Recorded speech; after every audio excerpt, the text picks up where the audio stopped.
Hi guys, back to another JJ Distracts. Today we're focusing on a pistol.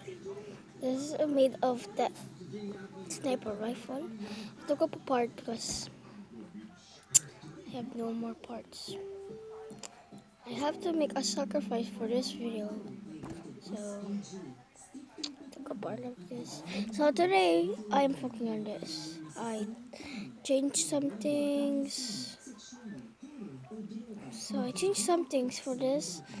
Because if I took it apart in that, the half is supposed to be not like that. The half is supposed to be in that day. This half is supposed to be like that, but I added a barrel. Oops, today.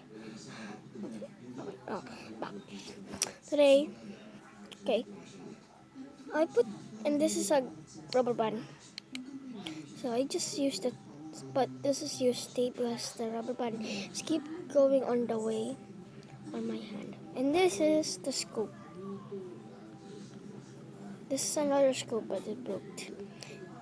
But this scope broke that piece.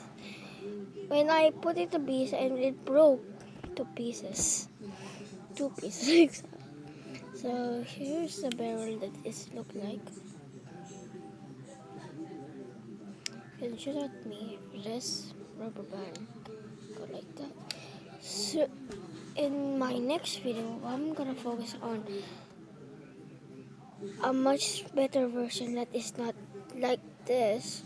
It's supposed to be like that and that.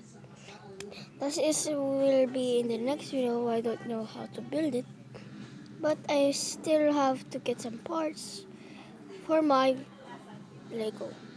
So it kinda broke. Yeah, wait. That was so convenient, so I fixed it. I will tape this soon, so it's never falling again like that. Okay, this is entirely made of 2x2s, a 4x4. So yeah, there is no barrel, but there is no mag. So in the next video, we'll make a mag. So and a putting gun. So and I will add something to put inside. So if I go like that, it will come out, or like this when it came out, or like this. So in this video, we're focusing on the Lego pistol I made. So this Lego pistol took me 1 day. Yeah, 1 day. I don't know why 1 day, because of this. The sniper rifle took me 2 days, but this took me 1 day. What's my instruction? So guys, in the next video, making the Lego pistol again.